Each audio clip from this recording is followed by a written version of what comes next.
Welcome to UPSC Vino. EPFO 2025 question paper நம்ம discuss பண்ணிட்டு இருக்கோம்.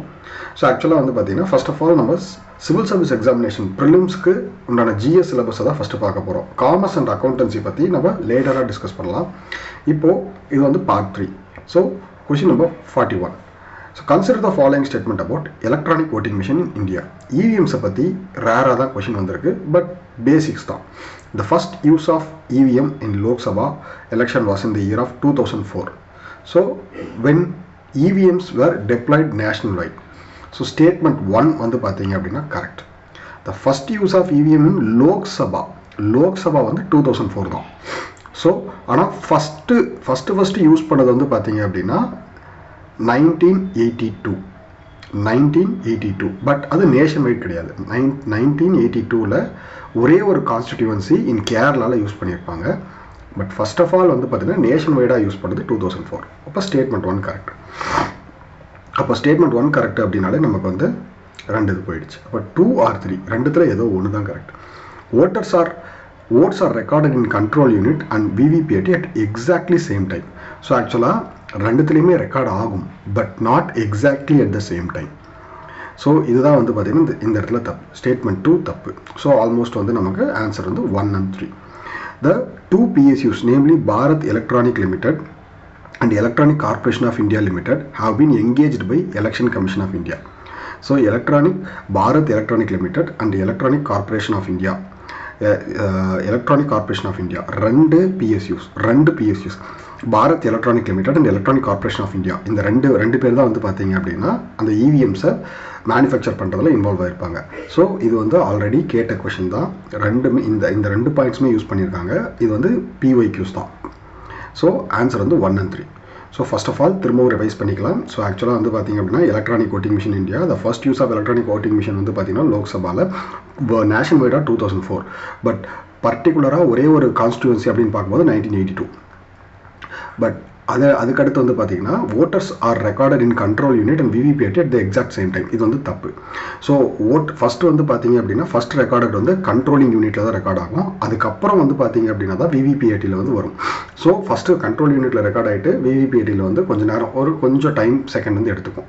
அதுக்கப்புறம் இந்த பிரிண்டட் சீட் வந்து பார்த்தீங்கன்னா வெளியே வந்து ஒரு 2 to 3 செகண்ட்ஸ் நம்ம பார்த்துட்டு வெரிஃபை பண்ணி அது ஆட்டோமேட்டிக்காக திரும்பவும் இன்னொரு பாக்ஸ்குள்ளே போயிடும். நெக்ஸ்ட் வந்து பார்த்தீங்கன்னா national eVidhan application. So national eVidhan application, it is a mission mode under the digital India programme of government of India. Digital India programme. அப்போ டிஜிட்டல் இந்தியா ப்ரோக்ராம் கீழே இந்த நேஷனல் இவிதான் அப்ளிகேஷன் இருக்கா? எஸ். ஸ்டேட்மெண்ட் 1 வந்து கரெக்ட். ஸ்டேட்மெண்ட் 1 கரெக்ட் அப்படின்னாலே நமக்கு வந்து பார்த்தீங்கன்னா 2 and 3 போயிடுச்சு. So next, this application is based on the principle of one nation one application. Yes, இந்த அப்ளிகேஷன் வந்து பார்த்தீங்க அப்படின்னா one nation one application. So இதுதான் வந்து பார்த்தீங்கன்னா நமக்கு இந்த செகண்ட் ஸ்டேட்மெண்ட்டும் கரெக்ட். ஸோ அதுக்கு அடுத்தபடியாக வந்து பார்த்தீங்கன்னா it has been developed by parliamentary secretariat. So இந்த இடத்துல தான் இது வந்து தப்பு. ஸோ நேஷனல் இவிதான் வந்து பார்த்தீங்க அப்படின்னா பார்லிமெண்ட்ரி செக்ரட்டரியேட் கிடையாது. So it is developed under ministry of parliament affairs. So statement 3 தப்பு அப்படின்னு எடுத்துக்கிட்டாலே நமக்கு வந்து பார்த்தீங்கன்னா 2 ஸ்டேட்மெண்ட் வந்து போயிடும். ஸோ ஸ்டேட்மெண்ட் 3 தப்பு அப்படின்னு எடுத்துக்கிட்டாலே நமக்கு வந்து ஆட்டோமேட்டிக்காக ஆப்ஷன் பி தான் ஆன்சர் வருது. So national eVidhan application first of all வந்து பார்த்தீங்கன்னா developed by ministry of parliament affairs, that is ministry of parliament affairs. ரொம்ப முக்கியம். ஓகேங்களா? So it is core aim of for this is digitalisation of all functions of state legislature. Yes, digitalisation of all legislature of state legislature ரொம்ப முக்கியம். So இதுதான் வந்து national eVidhan application. So இதுதான் வந்து national eVidhan application. That is national eVidhan application comes under first of all mission mode project under Digital India Program. So Mission Mode Project of Digital India Program. First point வந்து correct. ஏன்னா இது வந்து யூபிஎஸ்சிக்கு ரொம்ப முக்கியமான ஒரு விஷயம். அதனால தான் திருப்பி சொல்கிறோம். So this application is based on one nation and one application. இது வந்து ஒன் நேஷன் ஒன் அப்ளிகேஷன் இது பேஸ் பண்ணி தான் இருக்குது. ஸோ அதுக்கு அடுத்து வந்து பார்த்தீங்க அப்படின்னா இதோட டெவலப்மெண்ட் அப்படின்னு சொல்லி பார்க்கும்போது ministry of parliament affairs is not parliament secretariat. So digital India ப்ரோக்ராமுக்கு கீழே தான் இது வருது. ஸோ அதுக்கு அடுத்தபடியாக வந்து பார்த்தீங்க அப்படின்னா இட்ஸ் கோர் எய்ம் வந்து end to end digitalisation of all functions of state legislature. So இந்த இடத்துல வந்து பார்த்தீங்க அப்படின்னா நிறைய பேர் வந்து மேபி ஸ்டேட் லெஜிஸ்லேச்சர்னு பார்த்த உடனே தப்புன்னு நினைப்பாங்க. நோ, ஸ்டேட் லெஜிஸ்லேட்டிவ் அசம்பிளியில் கொண்டு வரதுக்கு தான் இந்த நேஷனல் ஈவிதான் அப்ளிகேஷன். இது வந்து ஒரு centrally sponsored scheme. So next question, SMILE programme. So இந்த கொஷின் வந்து ரொம்ப முக்கியம். So support for marginalised individual for livelihood and enterprises. இதுலேயே வந்து பார்த்தீங்கன்னா ஒரு கீவேர்டு யூஸ் பண்ணியிருக்காங்க, மார்ஜினலைஸ்ட் இண்டிவிஜுவல், அவங்களோட லைவ்லிஹுட்டுக்கு. மென்ட் for rehabilitation of transgender person engaged with act of begging. So அப்போது ரெண்டு பேருக்குமே வந்து பார்த்தீங்கன்னா இந்த ஸ்மைல் ப்ரோக்ராம் வந்து அப்ளை ஆகும். SMILE programme is for transgender person and begging ஆக்டிவிட்டீஸில் ஈடுபடுறவங்களுக்கு. So அதுலேயே வந்து பார்த்தீங்க அப்படின்னா லைவ்லிஹுட் ஆப்பர்ச்சுனிட்டிஸ், ஃபினான்ஷியல் அசிஸ்டன்ஸ் கொடுக்கறது. ஸோ அதுக்கு அடுத்து வந்து பார்த்தீங்க அப்படின்னா ஒகேஷ்னல் ட்ரைனிங் கொடுப்பாங்க, ஃபினான்ஷியல் அசிஸ்டன்ஸ் கொடுப்பாங்க. ஸோ அதுக்கு அடுத்து வந்து செல்ஃப் ஹெல்ப் குரூப் ஃபார்ம் பண்ணுறதுக்கு சப்போர்ட் பண்ணுவாங்க. ஸோ அது மட்டும் இல்லாமல் ரீஹாபிலிட்டேஷன் பண்ணுவாங்க. ரொம்ப ரொம்ப முக்கியமாக இந்த ஸ்மைல் ப்ரோக்ராமில் ரீஹாபிலிட்டேஷன் பண்ணுவாங்க. ஸோ இது எல்லாமே கீவேர்ட்ஸ். ஸோ இது எல்லாமே வந்து பார்த்திங்கன்னா இந்த ஸ்மைல் ப்ரோக்ராமோட keywords. So livelihood support, rehabilitation, skill development, awareness campaign, இது எல்லாமே பண்ணுவாங்க. எதுக்காக? யாரை வந்து காப்பாற்றுறதுக்காக?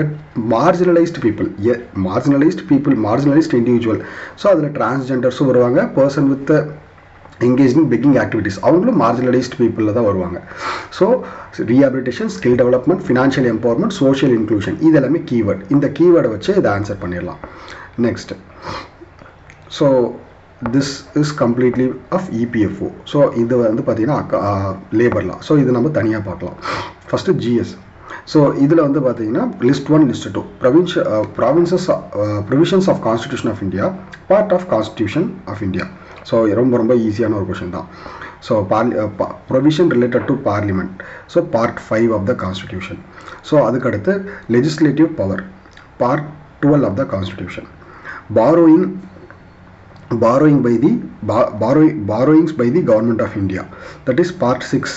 ஸோ நெக்ஸ்ட் வந்து பார்த்தீங்க அப்படின்னா cooperative society, part 9B. So ரொம்ப ரொம்ப ஈஸியான ஒரு விஷயம் தான், பட் ஈஸியாக மனப்பாடம் பண்ணிக்கலாம். Okay, next, which of the following of GST Council not the member of GST Council? Who among the following is not the member of GST Council? First of all, நல்லா பாருங்க, Prime Minister is not the member of GST Council. Prime Minister is not the member of GST Council. So இப்போ GST Council வந்து பார்த்தீங்க அப்படின்னா எதுக்காக form பண்ணது? State centre கோஆப்ரேஷனுக்காக form பண்ணது. So இது வந்து பார்த்தீங்கன்னா 279A ஆர்டிக்கலில் வந்து கொண்டு வந்திருப்பாங்க. தட் மீன்ஸ் அமெண்ட்மெண்ட் மூலியமாக தான் கொண்டு வந்திருப்பாங்க. ஸோ இதில் சேர்மன் யார் அப்படின்னா யூனியன் ஃபினான்ஸ் மினிஸ்டர்.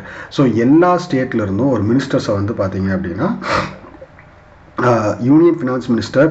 ஸோ அதுக்கடுத்து எல்லா ஸ்டேட்ல இருந்தும் அவங்கவுங்களோட ஃபினான்ஸ் மினிஸ்டர்ஸை வந்து பார்த்தீங்கன்னா இதில் மெம்பராக இருப்பாங்க. ஸோ ஒரு ஸ்டேட்ல இருந்தும் ஒரு மினிஸ்டரை வந்து பார்த்தீங்க அப்படின்னா நாமினேட் பண்ணுவாங்க. ஸோ இதுதான் வந்து பார்த்தீங்கன்னா இதுதான் ஜிஎஸ்டி கவுன்சிலோட முக்கியமான எய்ம். ஸோ 101 கான்ஸ்டிடியூஷனல் அமெண்ட்மெண்ட் படி 101 கான்ஸ்டிடியூஷனல் அமெண்ட்மெண்ட் படி தான் இந்த ஜிஎஸ்டி கவுன்சில் வந்து கொண்டு வராங்க. One of the biggest reform, one nation one tax அப்படிங்கிற எய்மோட தான் இது கொண்டு வராங்க. ஸோ இது வந்து மல்டிபிள் நம்பர் ஆஃப் டேக்ஸஸை வந்து சப்ஸ்டியூட் பண்ணி ஒரே டேக்ஸாக கொண்டு வருது. அது மட்டும் இல்லாமல் இது வந்து பார்த்தீங்கன்னா ஃபைனல் கன்சப்ஷன் பாயிண்ட் டேக்ஸாக சொல்கிறாங்க. ஸோ ஃபைனல் கன்சப்ஷன் பாயிண்ட் டேக்ஸாக சொல்கிறாங்க. ஸோ இதில் வந்து பார்த்தீங்க அப்படின்னா மீன்ஸ் இதில் டோட்டலாக வந்து பார்த்தீங்கன்னா 5 ஸ்லாப்ஸ் இருக்குது. பட் 0 வந்து ஒரு சில இடத்துல கன்சிடர் பண்ணுவாங்க, ஒரு சில இடத்துல கன்சிடர் பண்ண மாட்டாங்க. 0, 5, 12, 18, 28%. ஸோ இதுதான் வந்து பார்த்தீங்கன்னா percentage of tax applying. Next, chief, which of the following statement is correct with reference to RTA? ஸோ RTA, so Right to Information Act. The Chief Information Commission and other Information Commission are appointed by President on the recommendation of committee headed by Prime Minister, not Chief Justice of India. So இந்த இடத்துல Chief Justice of India கொடுத்துருக்காங்க. Chief Information Commission வந்து பார்த்தீங்க அப்படின்னா chief information கமிஷனரும் சரி other information கமிஷனரும் appointed by president தான் அப்பாயின்ட் பண்ணுவார். பட் இந்த இன்ஃபர்மேஷன் கமிஷன் மட்டும் பிரைம் மினிஸ்டர் வந்து பார்த்தீங்கன்னா ரெக்கமெண்ட் பண்ணுவார்.